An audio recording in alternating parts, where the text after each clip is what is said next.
ASEAN தலைவர் என்ற முறையில் பிரதமர் அன்வாரின் தனிப்பட்ட ஆலோசகராகும் தக்ஷின். ஹரிமாவ் மலாயா காற்பந்து குழுவின் பயிற்சியாளராக ஆஸ்திரேலியாவின் பீட்டர் கிளம்வோஸ்கி நியமனம். உயர் வருமானம் பெறும் T20 தரப்பினர் ஹஜ் யாத்திரை செல்வதற்கு 33,300 ரிங்கிட் முழு கட்டணத்தை செலுத்த வேண்டும். குடும்ப உறுப்பினர்களின் கார் பதிவு எண்களால் அதிர்ஷ்டம். ஜார்ஜ்டவுனில் ஜாக்பாட் வென்ற கோடீஸ்வரரான முதியவர்.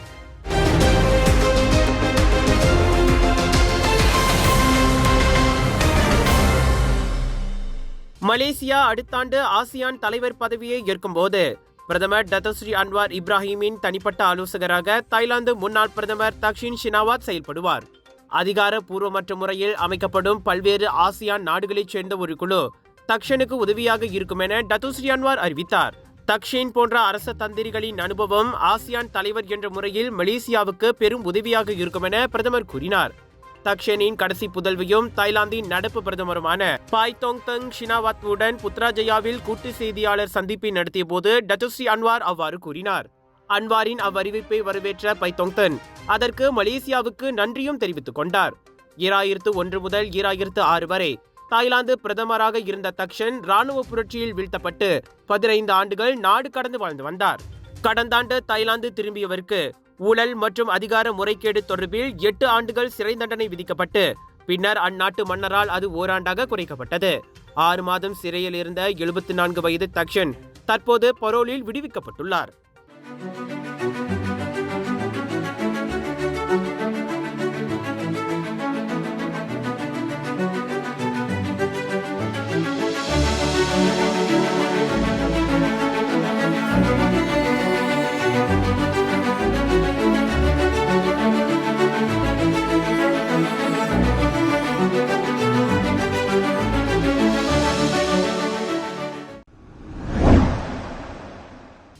தெருவில் சுற்றித் திரியும் வளர்ப்பு பிராணிகளை கையாளும் போது அவற்றை ஊராட்சி மன்றங்கள் கொல்லக்கூடாது என்ற உத்தேச கொள்கையை எதிர்வரும் பிப்ரவரி மாதம் கூடும் மாநில சட்டமன்ற கூட்டத்தில் தாக்கல் செய்யப்போவதாக ஸ்லாங்கூர் ஆட்சிக்குழு உறுப்பினர் எங் சூலிம் உறுதியளித்திருப்பதாக அரசு சார்பற்ற இயக்கம் ஒன்று தெரிவித்திருக்கிறது. டிசம்பர் 13ஆம் தேதி ஊராட்சி மன்றத்திற்கான ஸ்லாங்கூர் ஆட்சிக்குழு உறுப்பினர் பத்தாலிஞ்சையா நாடாளுமன்ற உறுப்பினர் லீ சியான் சுங் மற்றும் பிராணிகளை கொடுமைப்படுத்துவோருக்கு எதிரான இதர அரசு சார்பற்ற பிரதிநிதிகளுடன் நடைபெற்ற சந்திப்பு கூட்டத்தில் இந்த ஆலோசனை முன்மொழியப்பட்டதாக கைவிடப்பட்ட மலேசிய பிராணிகள் சங்கம் தெரிவித்திருக்கிறது.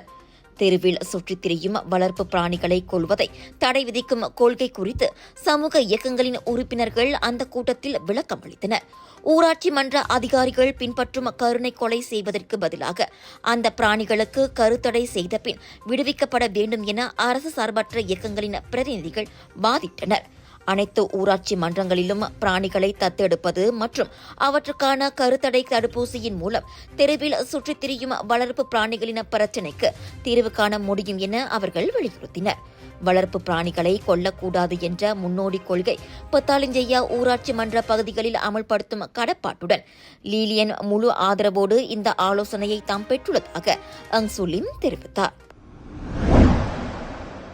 அடுத்த ஆண்டு மார்ச் மாதம் நடைபெறவிருக்கும் 2027ஆம் ஆண்டுக்கான ஆசிய கிண்ண தகுதி சுற்று போட்டிக்கு தயாராகும் ஹரிமாவ் மலாயா காற்பந்து குழுவின் புதிய பயிற்சியாளராக டோக்கியோ FC கிளப்பின் முன்னாள் நிர்வாகியான ஆஸ்திரேலியாவின் பீட்டர் கிளம்வோஸ்கி நியமிக்கப்பட்டுள்ளார். 46 வயதாகும் பீட்டர் இதற்கு முன் 15 ஆண்டுகள் டொட்டனம் ஹாட்ஸ்பர் குழுவின் நிர்வாகி ஏஞ்ச் போஸ்டிகோக்லு தலைமையில் அந்த கிளப்பின் பயிற்சியாளராகவும் பணியாற்றியுள்ளார். இந்த இருவர் தலைமையிலான ஆஸ்திரேலியா தேசிய காற்பந்து அணி 2015ஆம் ஆண்டில் ஆசிய கிண்ணத்தை வென்றது. மேலும் ஜப்பானின் யோகோஹாமா மெரினோஸ் கிளப் 2019ஆம் ஆண்டு லீக் வெற்றியாளராக வாகை சூடுவதற்கும் பீட்டர் முக்கிய பங்காற்றியுள்ளார். தொடக்க கட்டமாக சவுதி அரேபியாவில் நடைபெறவிருக்கும் 2027ஆம் ஆண்டுக்கான ஆசிய கிண்ண காற்பந்து போட்டியின் இறுதி சுற்றுக்கு தகுதி சுற்று பிரிவிலிருந்து ஹரிமாவ் மலாயா குழு தேர்வு பெற செய்வதற்கான முக்கிய இலக்கை பீட்டர் கொண்டுள்ளார். இது தவிர அனைத்துலக காற்பந்து சம்மேளனத்தின் தரநிலை பட்டியலில் 100 இடங்களுக்குள் ஒரு இடத்தை ஹரிமாவ் மலாயா குழு பிடிப்பதை உறுதிப்படுத்தும் லட்சியத்தை நிறைவேற்றும் இலக்கையும் அவர் கொண்டுள்ளார். அடுத்த ஆண்டு ஹஜ் யாத்திரைக்கு செல்வதற்கான உயர் வருமானம் பெறும் T20 தரப்பைச் சேர்ந்த ஒரு நபருக்கு 33,300 ரிங்கேட்டாக இருக்கும் பட்சத்தில் அவர்கள் முழு கட்டணத்தையும் சொந்தமாக செலுத்த வேண்டும். அதேவேளையில் B40 எனப்படும் குறைந்த வருமானம் பெறும் தரப்பைச் சேர்ந்த யாத்ரீகர்களுக்கு 55 விழுக்காடு அல்லது 18,300 ரிங்கேட் உதவித்தொகை, கூடுதலாக அரசாங்கம் 1000 ரிங்கேட் நிதி வழங்குவதால் அவர்கள் யாத்திரை செலவுக்கு 15,000 ரிங்கேட் மட்டுமே செலுத்த வேண்டும். M40 எனப்படும் நடுத்தர வருமானம் பெறும் தரப்பைச் சேர்ந்த யாத்ரீகர்களுக்கு 29 விழுக்காடு உதவித்தொகை அடிப்படையில் 23,500 ரிங்கேட்டை செலுத்த வேண்டும். லம்பாகா தபுங் ஹாஜி எனப்படும் யாத்திரை நிதி வாரியத்தின் நிர்வாக இயக்குனர் மற்றும் தலைமை செயல் அதிகாரி சைட் ஹமாடா சைட் ஒத்மான் இதனை தெரிவித்தார். இந்த ஹஜ் யாத்திரை காலத்திற்கான உதவி நிதி 261 மில்லியன் ரிங்கேட்டாக மதிப்பிடப்பட்டுள்ளது. இது 25 ஆண்டுகளில் ஒட்டுமொத்தமாக 2.8 பில்லியன் ரிங்கேட்டிற்கும் கூடுதலான தொகையை கொண்டிருப்பதாக சைட் ஹமாடா செய்தியாளர்களிடம் தெரிவித்தார். தேர்ந்தெடுக்கப்பட்ட வருங்கால ஹஜ் யாத்ரீகர்களுக்கு இன்று முதல் கட்டம் கட்டமாக 31,600 பேருக்கு சலுகை கடிதங்கள் வழங்கப்படும். ஆண்டு கணக்கில் குடும்ப உறுப்பினர்களின் கார் பதிவு எண்கள் மீது பந்தயம் கட்டி வந்த ஓய்வு பெற்ற குத்தகையாளர் டோட்டோ 40 ஜாக்பாட்டில் 21.3 மில்லியன் பரிசு தொகையை வென்றுள்ளார். பினாங்கைச் சேர்ந்த 64 வயது அம்முதியவர் 58411562 என 24 இலக்க எண்களை ஆண்டு கணக்கில் எழுதி வந்துள்ளார். இந்நிலையில் கடந்த டிசம்பர் 8ஆம் தேதி இரட்டை மகிழ்ச்சியாக அவ்விரு எண்களும் டோட்டோ 40 குழுக்களில் முறையே 2ஆம் 3ஆம் இடங்களில் வந்து ஒரே நாளில் அவரை கோடீஸ்வரராக்கின. அதை பார்த்த சந்தோஷத்தில் தமக்கு பேச்சே வரவில்லை என அவர் நெகிழ்ச்சியுடன் கூறினார். கோடிக்கணக்கில் பரிசு தொகை கிடைத்திருப்பதால் நிம்மதியான ஓய்வு காலத்தை உறுதி செய்து கொண்டுள்ள அவ்வாடவர் நிலையான வருமானத்திற்காக பிக்ஸ் டிபாசிட் எனப்படும் நிரந்தர வைப்பு தொகையில் அப்பணத்தை போடவிருப்பதாக கூறினார்.